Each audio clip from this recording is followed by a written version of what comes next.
السلام علیکم، آپ دیکھ رہے ہیں اشناؤ، میں ہوں علی سرور۔ اسٹاک ایکسچینج میں نئی تاریخ رقم ہو گئی ہے۔ جی ہاں، پاکستان اسٹاک ایکسچینج میں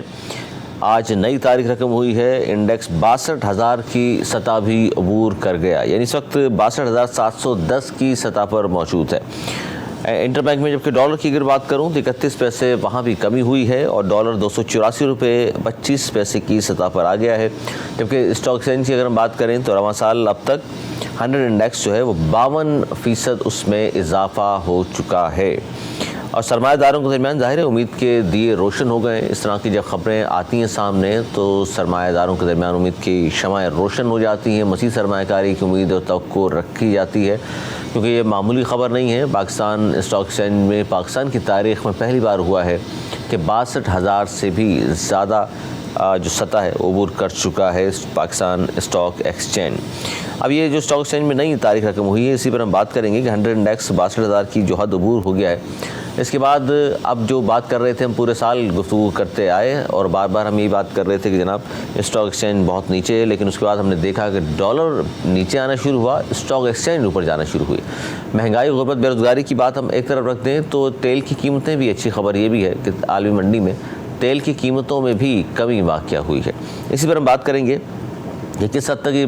باتیں پورے پاکستان کے لیے خوش آئند ہیں، کیونکہ جہاں سرمایہ داروں کے لیے امید کے دیے روشن ہوئے ہیں وہاں عام آدمی کو بھی اس سے کتنا فائدہ پہنچے گا، یا سال کا چونکہ یہ آخری مہینہ ہے دسمبر کا، کس حد تک افاقہ ہوگا، اس پر ہم بات کریں گے۔ ماہر معیشت ندیم مولوی صاحب ہمارے ساتھ موجود ہیں، معروف نام ہے پاکستان کا۔ بہت شکریہ ندیم مولوی صاحب، کیا کہیں گے خاص طور پر پاکستان اسٹاک ایکسچینج میں 100 انڈیکس 62,000 کی سطح بھی عبور کر گیا؟ دیکھیے، پاکستان اسٹاک ایکسچینج جب بھی تیزی میں جاتی ہے یا مندی میں جاتی ہے اس کی دو وجوہات ہوتی ہیں۔ ایک، اس ملک کی معیشت، یعنی ہمارے اپنے ملک کی معیشت کس طرح سے چل رہی ہے، دوسرے آگے آنے والے دنوں میں معیشت کیسے چلے گی۔ اگر اچھی خبر آتی ہے اور امید یہ ہوتی ہے کہ آئندہ آنے والے دنوں میں معیشت بہتر ہوگی تو انویسٹر جو ہے انویسٹ کرتے فیوچر میں، اور انہیں پتہ ہوتا ہے کہ جی آگے جا کے معیشت جب بہتر ہوگی اس کے جو امپیکٹ ہے وہ آپ کی انڈسٹری پہ، عوام پہ، ملک پہ آئیں گے۔ اب بات یہ ہے کیونکہ عام آدمی کو سمجھ میں نہیں آ رہا کہ مہنگائی تو اتنی ہے، پاورٹی ریٹ کی اگر ہم بات کرتے ہیں تو 24% پاورٹی ریٹ ہے پورے پاکستان میں۔ اب اگر ان سب چیزوں کو آج کے طور پہ ہم دیکھتے ہیں تو سمجھ میں نہیں آتا ہے کہ مارکیٹ اتنی اوپر کیسے چلے، مگر جیسے کہ میں نے آپ سے عرض کیا کہ مارکیٹ آگے کو دیکھ رہی ہے، یعنی کہ آگے آنے والے دنوں میں ظاہر اگر مہنگائی کم ہوگی اور معیشت بہتر ہوگی تو اس کی کچھ وجوہات ہوں گے۔ اب آتے ہیں ہم وجوہات کی طرف۔ اگر وجوہات کی طرف ہم جائیں، دیکھیں اس حکومت نے جو کارکردگی کی اس کے امپیکٹ فوری طور پہ جو نظر آئے وہ دو چیزوں میں نظر آئے۔ اس کی آپ بات کر رہے ہیں نگراں حکومت کی یا 16 ماہ کی جو پی ڈی ایم کی حکومت ہے اس کی بات کر رہے ہیں؟ نہیں جناب، نگراں حکومت کی، نگراں حکومت، ٹھیک ہے، نگراں حکومت کی میں بات کر رہا ہوں۔ اس نگراں حکومت کی کارکردگی چند ماہوں میں ایسے نظر آئی جس کا امید ہم سالوں سے کر رہے تھے ہماری حکمرانوں سے، اور یہ چند ماہ میں نگراں حکومت نے وہ کر دکھایا جو کہ ہمیں کبھی سوچا بھی نہیں تھا۔ یعنی ہم تو یہ تمام باتیں سوچ رہے تھے کہ وہ جو 16 ماہ کی حکومت آئی تھی ساری سیاسی جماعتوں کی، اس سے ہمیں امید تھی، توقعات تھیں کہ شاید وہ اس طرح اقدامات کریں جس کی وجہ سے اسٹاک ایکسچینج بھی اوپر جائے، پیٹرول ڈیزل کی قیمتیں کم ہو، مہنگائی میں کچھ کمی آئے۔ آپ کہہ رہے ہیں لیکن سب کچھ کر دکھایا نگراں حکومت نے۔ جی بالکل، میں تو کہوں گا 70 سالوں میں وہ کام نہیں کیا جو اس حکومت نے کیا، نگراں حکومت نے، اور اس کی وجوہات میں آپ کے سامنے رکھتا ہوں۔ جی، نمبر 1 جی کہ افغانستان سے سالوں سے دنیا کے ہر شخص کو پتا تھا کہ اسمگلنگ ہوتی ہے، جس کی وجہ سے پاکستان کی معیشت پہ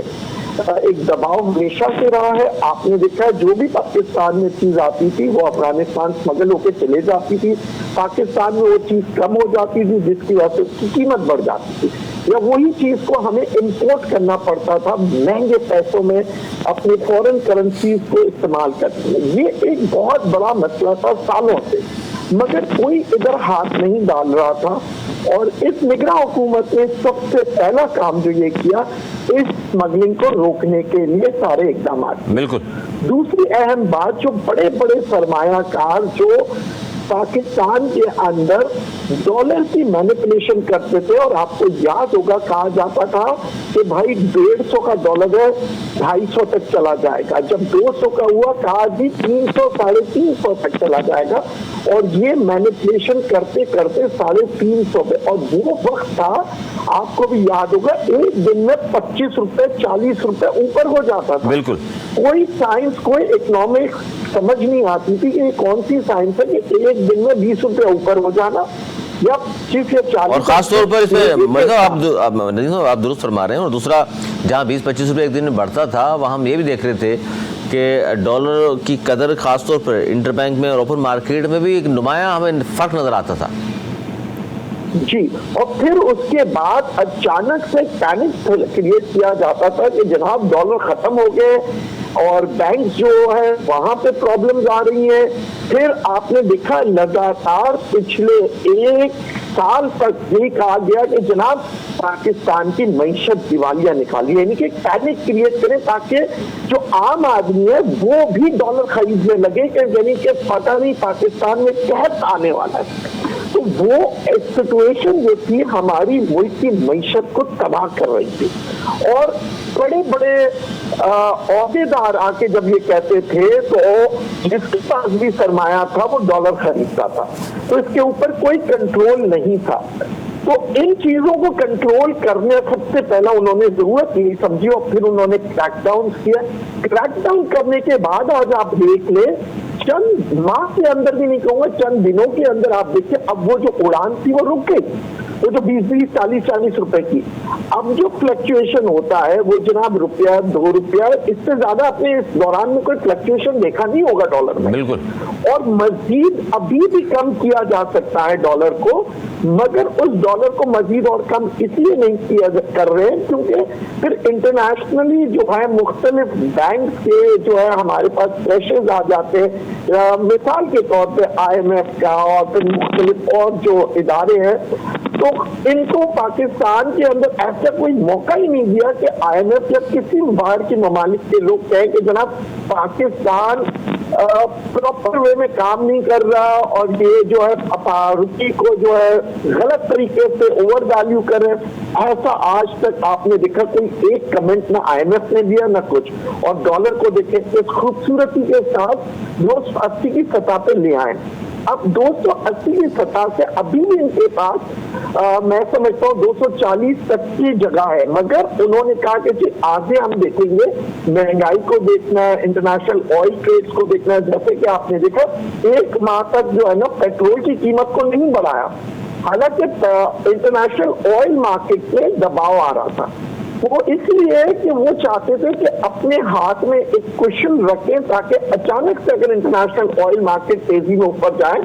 تو اس صورتحال میں ملک کی معیشت کے اوپر پریشر نہ آئے. اور آج میں وہی چیز دیکھ رہا ہوں, آج پاکستان میں اندر دیکھیں پیٹرول کی قیمت کو تو برقرار رکھا, مگر آج انٹرنیشنل مارکیٹ جو ہے وہ گولڈ اور آئل بہت شوٹ اپ کر گئی. کیوں؟ کیونکہ اسرائیل کے اندر جو سیز فائر ہوا تھا وہ بالکل جو ہے انہوں نے یو ٹرن لے لیے اور دوبارہ سے آپ دیکھیے جنگ کی صورتحال ہوئی اور آج انٹرنیشنل مارکیٹ نے ریاکٹ کیا. اور اس میں دو تین چیزیں میں چاہوں گا ضرور پوچھوں آپ سے. ایک تو یہ ظاہر ہے اسٹاک ایکسچینج کا اوپر جانا, اور ظاہر ہے پاکستان کے لیے تو بہت خوش آئند خبر ہے, یہ بہت اوپر چلی گئی. اس 100 انڈیکس میں 62,710 تک پہنچ چکا اور نیا ریکارڈ ہے. ظاہر ہے ریکارڈ پر ریکارڈ قائم ہو رہے ہیں اسٹاک ایکسچینج میں. سرمایہ داروں کے درمیان ظاہر ہے ایک امید اور کہ دیے روشن ہو گئے ہیں, وہ سمجھ رہے ہیں کہ ظاہر ہے سرمایہ کار آپ خود کہہ رہے ہیں کہ اس میں مزید بہتری آئے گی, اور سرمایہ دار جب دیکھتے ہیں ان تمام چیزوں کے یہ انڈیکیٹرز ہوتے ہیں. سر یہ تمام انڈیکیٹرز اپنی جگہ پر, اور ڈالرز کی جو آپ بات کر رہے ہیں, آپ نے ہمارے بھی متعدد پروگرام میں یہ کہا کہ ڈالر مزید بھی نیچے آئے گا, لیکن ابھی آپ نے ایک لفظ استعمال کیا کہ جی ابھی فی الحال مزید نیچے اس کو نہیں لایا جائے گا. تو اس پہ بات کیجئے, کیونکہ ڈالر اگر نیچے آتا ہے تو ہمارے یہاں عمومی تصور یہ ہے کہ ڈالر نیچے مزید آئے گا تو مہنگائی میں بھی کمی ہوگی, اور ظاہر عام لوگوں پہ جو بہت زیادہ بوجھ ہے مہنگائی کا اس میں کمی آئے گی, ان کو ریلیف ملے گا. جی اب دیکھیں ڈالر مزید نیچے کس طرح سے آئے گا. سب سے اہم بات جو کرنی ہے وہ یہ ہے کہ اب جو مختلف ممالک کے دورے کیے ہیں موجودہ پرائم منسٹر نے, انہوں نے کیا کام کیا. سب سے پہلے انہوں نے قرضہ نہیں مانگا بلکہ یو اے سے کہا کہ جناب آپ پاکستان میں انویسٹ کریں. یو اے نے کہا جناب 25 سے 30 ارب ڈالر ہم پاکستان میں انویسٹ کریں گے اور اس کا ایم او یو سائن کیا. پھر ان کے بعد وہ دوسرے ملک میں اگر ہم بات کرتے ہیں قطر میں گئے. قطر میں ان سے جب بات ہوئی انہوں نے کہا ہم 10 ارب ڈالر کا سرمایہ کاری کریں گے. پھر سعودیہ سے بات کی تو سعودیہ نے کہا 25 ارب ڈالر کی سرمایہ کاری. اب آپ ذرا سوچئے گا کہ 60 ارب ڈالر کی جب سرمایہ کاری ہو رہی ہے, ہم ادھار نہیں لے رہے اور نہ ہی بینک میں رکھ رہے ہیں. یعنی سرمایہ کاری کا مطلب ہے مختلف انڈسٹریز میں مختلف سیکٹرز میں جب پیسے لگیں گے روزگار ملے گا سر, روزگار ملے گا, باہر سے پیسہ آئے گا, ڈالر کی قدر میں کمی ہو جائے گی, ہماری اکانومی بہتر ہو جائے گی. یہی تو وجہ ہے کہ پھر ہم پاکستان اسٹاک مارکیٹ میں ان چیزوں کو سمجھا کہ 60 ارب ڈالر وہ بھی کاروبار کے لیے. تو پھر انہوں نے کہا جب 60 ارب ڈالر کی انڈسٹری میں پیسے آئیں گے تو یہ مارکیٹ اور یہ معیشت تو تیزی سے اوپر چلے جائیں گے. پھر بہت سے لوگوں نے کہا جناب یہ تو ایم او یوز ہیں, ایسے ایم او یوز بہت سائن ہوتے ہیں. مگر آگے آنے والے دنوں کے بعد ہم دیکھ رہے ہیں کہ یہ صرف یہ 3 ملکوں کے ساتھ نہیں, انہوں نے نیدرلینڈ کے پرائم منسٹر سے بات کی. پھر انہوں نے پھر جی سی سی جو گلف کنٹریز کی جو کمیٹی ہے ان سے انہوں نے کہا جناب ہم تمام گلف کنٹریز کے ساتھ فری ٹریڈ کرنا چاہ رہے ہیں جو پچھلے کئی سالوں سے کوشش کر رہی ہے ہماری پاکستان کے, ہم ان کے ساتھ ایک فری ٹریڈ ایگریمنٹ. اچھا اس پہ مولوی صاحب آپ جو بات کر رہے ہیں بات تو بالکل درست ہے, اور نگراں حکومت نے وہ کر دکھایا کہ جو سیاسی حکومتیں جو رہیں ہمیں امید تھی جن سے وہ نہیں کر سکے. ٹھیک ہے, اب یہ 8 فروری کو ظاہر الیکشن ہے, نگراں حکومت ظاہر دسمبر چل رہا ہے, ابھی بھی ٹائم تو موجود ہے, اس کے بعد 2 مہینے سے زیادہ وقت باقی ہے. لیکن اس کے بعد آپ کو لگتا ہے کہ جو بھی حکومت آئے گی وہ اسی تسلسل کے ساتھ اگر چلتی ہے تو ہی بینیفٹ ملے گا عام لوگوں کو, ورنہ جو اس گورنمنٹ کے جو اقدامات ہیں نگراں حکومت کے پھر وہ تو پھر دھرے کے دھرے رہ جائیں گے اگر اس کے تسلسل کو برقرار نہ رکھا گیا تو. دیکھیے یہی ایک مسئلہ, جیسے کہ آج آپ نے خبر سنی ہوگی کہ جناب چین اور پاکستان کے درمیان بھی معاہدہ ہو رہا ہے کہ سمندر کے پانی کو میٹھا پانی بنا دیں. یعنی کہ جو ہمارے سیاست دانوں سے ہم پچھلے کئی سالوں سے کہہ رہے ہیں ان چیزوں کو ساروں کو ہم دیکھ رہے ہیں کہ ہوتے ہوئے چیزیں نظر آ رہی ہیں. اب اگر ان چیزوں کے درمیان کوئی بھی آیا تو عوام ان کو ایکسیپٹ نہیں کرے گی. عوام کہے گی کہ جناب یہ ساری چیزیں, اچھا یہ بھی نہیں صرف باتوں میں, عوام ٹی وی پہ دیکھ رہی ہے, عوام یہ دیکھ رہے ہیں کہ چین کے جو ملک ہے اس نے پاکستان کے ساتھ یہ عہد کر رہا ہے, یو اے کر رہا ہے, سعودیہ کر رہا ہے. تو عوام ان لیڈروں سے پوچھیں گے جناب جب ہمیں پانی کا جو مسئلہ تھا وہ چین کے ساتھ مل کے سمندر کا میٹھا پانی کر رہے ہیں, ہمارا سرمایہ کاری اگر ہم کہہ رہے تھے مائننگ کا, بلوچستان کی ڈیولپمنٹ کا, تو جناب جب بلوچستان کی مائننگ کی جگہ پہ وہاں پہ سعودیہ آنا چاہ رہا ہے, وہاں پہ یو اے آنا چاہ رہا ہے, قطر آنا چاہ رہا ہے, تو پھر یہ کیوں نہیں ہوا؟ یہ سوالات سارے عوام پوچھیں گے اور کوئی بھی جو حکومت آئے گی اس کا اگر جواب نہیں دیا تو میں آج آپ کو بتا دوں عوام کو سیاست دانوں سے مقصد نہیں ہے, ان کو مقصد ہے کہ ملک کے اندر ترقی ہو, غربت ختم ہو. دیکھیں آج جو بھی لیڈر آئے, چاہے وہ موجودہ حکومت کی ہم بات کریں یا آنے والی حکومت کی بات کریں, عوام کا مسئلے کو حل کرنا ہے. ہم بات کریں نا غربت ختم کریں گے, کروڑوں نوکری لائیں گے, یہ تو ہم نے سنتے آئے ہیں سارے لیڈروں سے 70 سالوں سے. مگر کیا کسی نے اس کام کے لیے کوئی باہر سے انویسٹمنٹ لائے؟ کیا کسی نے یہ کیا کہ جناب 60 ارب ڈالر کی انڈسٹری, ہم ایک سی پیک کے اوپر کتنا خوش ہو رہے تھے اور سی پیک سے کتنی ڈیولپمنٹ سنی آپ کی. آپ دیکھیں گے سی پیک کی کل تک جو کہتے تھے کہ جناب موٹر وے کی کیا ضرورت ہے, یہی حکومت کے اندر کچھ سیاست دان کہتے تھے, آج تمام کے تمام ایک ہو کے کہہ رہے ہیں جناب موٹر وے کی وجہ سے پاکستان ڈیولپ ہو گیا, سکسیس آ رہا ہے. اچھا اس پر صاحب میں چاہوں گا پروگرام کے آخر میں ضرور اس پر بھی بات کریں, چونکہ لوگوں کو مہنگائی کا سب سے بڑا مسئلہ درپیش ہے. اس طرف دوسری طرف ہم دیکھتے ہیں کہ تیل کی قیمتیں, اب عالمی منڈیوں میں تیل کی قیمتیں قدرے کچھ کم ہوئی ہیں, تو اس کا لگتا ہے کہ اگلے 15 دنوں میں تیل کی قیمتیں جو مقرر کی جائیں گی اس میں پھر بینیفٹ ملے گا عام لوگوں کو، کیونکہ ڈالر بھی ظاہر نیچے آ رہا ہے، اس وقت ڈالر 284 روپے 25 پیسوں پر تو موجود ہے۔ دیکھیے آئندہ 15 دنوں میں اگر جنگی حالات جو ہے گلف کی ڈسٹرب نہیں ہوتی، یعنی کہ ایک تو گلف کے اندر بھی حالات کافی ٹینس نظر آ رہے ہیں یمن اور سعودی عربیہ کو لے کے، دوسری جانب اسرائیل اور غزہ کے جو مسئلے مسائل ہیں یہ اگر بڑھتے ہوئے نظر آئے تو انٹرنیشنل آئل مارکیٹ جو ہے تیزی سے اوپر کی طرف چلی جائے گی۔ پھر اس دوران جو ہے نا اگر 15 دن میں اگر انٹرنیشنل آئل مارکیٹ اوپر بھی جاتی ہے تو ہمارے یہاں تیل کی قیمتیں ہم برقرار رکھ سکتے ہیں، مگر اگر یہ نیچے چلے جاتی ہے اور اللہ کرے کہ یہ جو جنگ کی حالات ہے یہ بہتر ہو جائے اور سیز فائر چلے جائے تو انٹرنیشنل آئل مارکیٹ بے تحاشا نیچے کی طرف آ جائے گی، کیونکہ آج بھی جو دنیا بھر کے اندر COP28 کا جو اجلاس ہوا تھا انوائرمنٹ کے اوپر، دنیا بھر میں ڈسکریج کیا جا رہا ہے فرنس آئل کے یوز کو۔ وہ کہہ رہے ہیں کہ جتنی بھی آئل سے ریلیٹڈ جو کہ آپ کی انوائرمنٹ کو خراب کرتے ہیں ہمیں اس کو ختم کرنا پڑے گا۔ تو ان سب چیزوں کو مد نظر رکھتے ہوئے جو پالیسیز بن رہے ہیں تو فیوچر کے جو آئل کی ڈیمانڈ ہے بہت کم نظر آ رہے ہیں، اور ڈیمانڈ اینڈ سپلائی پہ جو ہے وہ قیمتیں جو ہے نا اس طے ہوتی ہے۔ اچھا سر، یہ صورتحال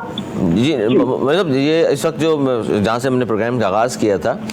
کہ جناب اسٹاک ایکسچینج میں نئی جو تاریخ رقم ہوئی ہے اور 100 انڈیکس 62,000 کی سطح بھی عبور کر گیا، اس پر جاتے جاتے کیا تجزیہ دیں گے اپنا کہ یہ اسٹاک ایکسچینج کی اگر ہم بات کر رہے ہیں 62,710 پر ہے، مزید اوپر جائے گی یا آپ کو لگتا ہے کہ جو 100 انڈیکس پہنچ چکا جہاں تک یہ بھی ظاہر ریکارڈ تو ہے لیکن اب واپسی کا سفر ہوگا یا اسٹیبل ہوگی مارکیٹ یہاں پر؟ دیکھیں جو حکومت نے معاہدے کیے ہیں وہ جیسے جیسے ہوتے ہوئے نظر آئیں گے تو پھر یہ تیزی آپ کو کچھ نہیں بلکہ اس سے کئی تیزی مارکیٹ میں نظر آئے گی، انڈیکس بھی بہت اوپر چلے جائے گا، معیشت بہتر ہو جائے گی اور غربت کی سطح میں کمی آئے گی۔ بس صرف ہم یہ دیکھ رہے ہیں جو چیزیں طے ہو رہی ہیں وہ سلسلہ چلتا رہے، اور پریکٹیکلی آنے کے اوپر اگر ہم بات کریں جس طرح سعودی عربیہ نے $3 ارب کے جو ہم نے دینا تھا 5 دسمبر کو وہ آگے کر دیا اور 1 سال کے لیے۔ تو جہاں تک ہم چیزوں کو دیکھ رہے ہیں موجودہ حالات میں، اگر ہم ٹیکس کی بات کر رہے ہیں ٹیکس ٹارگٹ سے ہم کئی زیادہ آگے نکل چکے ہیں، تو جو چیزیں ہم دیکھ رہے ہیں موجودہ حالات میں تو آئندہ آنے والے 3-4 ماہ کے اندر آپ چیزوں کو بہتر ہوتے ہوئے نظر آ رہے ہیں۔ صرف اگر مسئلہ اور خطرہ ہے وہ ہے جی آنے والے دنوں میں الیکشن کے کیا نتائج ہوں گے اور کس طرح سے آنے والی حکومتیں جو ہے کام کرے گی۔ بہت شکریہ ندیم اول صاحب، ماہر معیشت ہمارے ساتھ موجود تھے، اور جس طرح انہوں نے بات کی کہ آنے والے مہینے بڑے اہم ہیں پاکستان کے لیے، خاص طور پر معیشت کے لیے اچھی خوشخبریاں موجود ہیں، خاص طور پہ آج کی اگر ہم بات کریں کہ پاکستان اسٹاک ایکسچینج میں 100 انڈیکس 62,710 پر پہنچ چکا، یعنی 62,000 کی سطح بھی عبور کر چکا، اور رواں سال اب تک 100 انڈیکس میں 52% سے زائد کا اضافہ ہوا ہے۔ اب جہاں ہم بات کر رہے ہیں کہ جی پیٹرول مصنوعات کی قیمتیں عالمی منڈی میں کچھ کم ہوئی ہیں، اس کا ریلیف مل سکتا ہے، دوسری جانب پر ڈالر کی اگر بات کریں، ڈالر گو کے 344 سے واپس پلٹا ہے، اور اسمگلنگ جس طرح خود کہا ندیم مولوی صاحب، اسمگلنگ کو روکا گیا ہے، ان پر ہاتھ ڈالا گیا ہے، جس کے بعد ڈالر مزید نیچے آ رہا ہے، اور اس وقت جو بھی انٹر بینک میں ڈالر جو ہے آج بھی 71 پیسے کم ہوا ہے، ڈالر 284 روپے 25 پیسے کی سطح پر موجود ہے، جس سے قدرے مہنگائی میں فرق پڑے گا، اور یہ اقدامات اور اگر جاری رہے پھر وہی سب سے بڑی بات جو جاتے جاتے کی ندیم مولوی صاحب نے، یہی بات ہر شخص کر رہا ہے، جو نگراں حکومت نے اقدامات کیے ہیں اگر تسلسل جاری رہا تو کوئی وجہ نہیں ہے مہنگائی، غربت، بے روزگاری پر بہت حد تک قابو پایا جا سکتا ہے۔ آج تک اتنا ہی، اگلے پروگرام تک کے لیے مجھے میری ٹیم کو دی اجازت، مولانا کے بعد۔